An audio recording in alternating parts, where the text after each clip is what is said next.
Ako po si RS. Nung ikikwento ko po sa inyo kung paano nag-umpisa itong project na Fanay.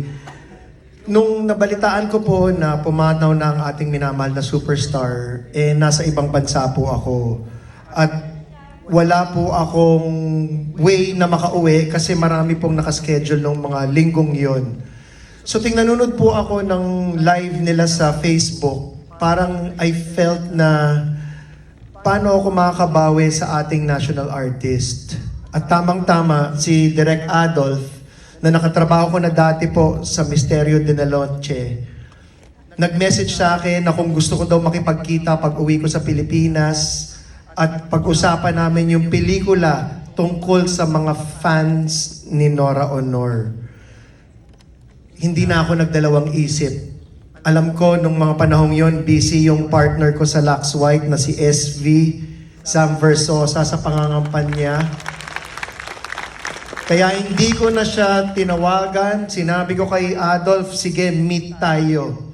So pag-uwi ko, ng umaga, hapon, nag-meet na kami. Pag-meet ko sa kanya, nagkwento siya. Pero ibang pelikula yung kinikwento niya. Ibang artista. Ibang storya. Tapos hinintay ko. Sunod, nagkwento ulit siya. Iba na namang pelikula.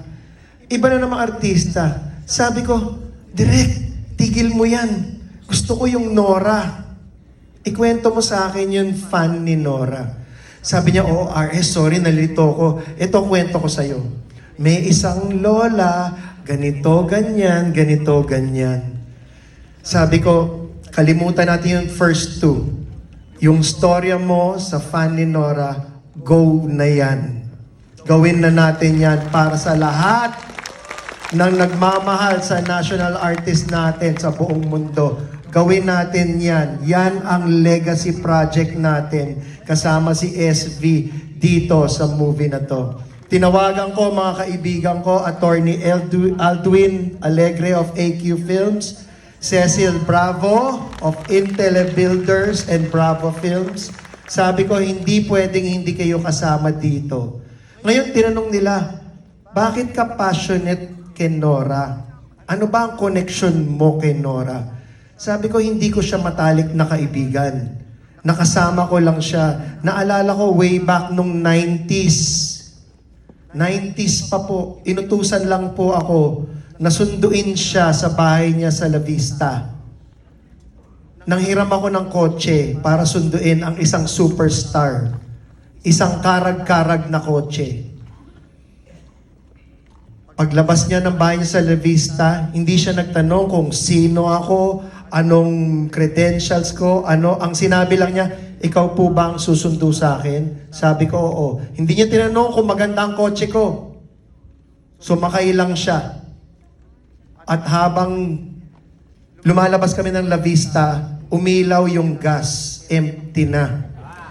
Sabi ko, magpagas muna kami dito, superstar, dun sa gas station sa tabi ng simbahan. Nagpagas ako. Yung kotse walang tint. Meron mga bata nagbebenta ng sampagita. Sumilip, sumigaw. Si Nora Aunor! Wala pang 2 minutes, kinukuyog na yung karag-karag na kotse. Ang initial reaction ko po, paandarin, bayaran, umalis. Dahil nagkakagulo yung mga bata. Pero ang sabi sa akin ni Nora, Kuya, hindi niya kasi ako kilala eh. Kuya, huwag ka munang aalis ha. Sabi ko, sige po. Bumaba siya ng kotse. Pinapila niya lahat ng mga bata at dumukot siya ng wallet niya. At gamit yung pera niya, binigay niya lahat. Yung pera niya, 20, 50, 100. At ako po mismo, yung nakakita kung gaano ka-selfless ang isang superstar.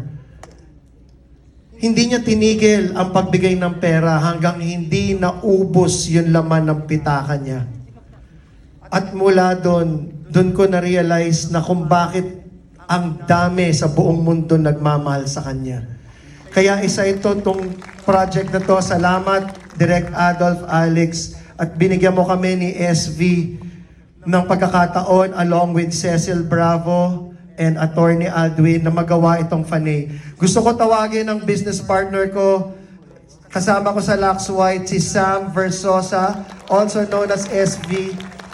Kasi, di ka dito, SV, kasi naalala ko po, noong 2019, bago mag-pandemic, ang plano ko po talaga gawin para sa front row, kunin po si Vilma Santos at si Nora Honor para sa isang campaign. Nakausap na po namin sila parehas, nagkaroon lang ng pandemic. Kaya sayang, so sana kahit dito makabawi man lang kami para sa ating superstar. Guys, pakilala ko po sa inyo ang business partner natin, SV. Maraming salamat po. Congratulations po sa buong production, sa lahat ng bumubuo ng pelikulang Fanay.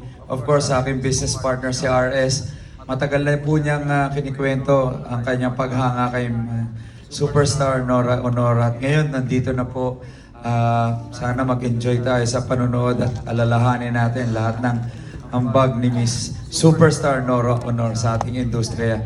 Yun lang po, maraming salamat. Direk Adolf?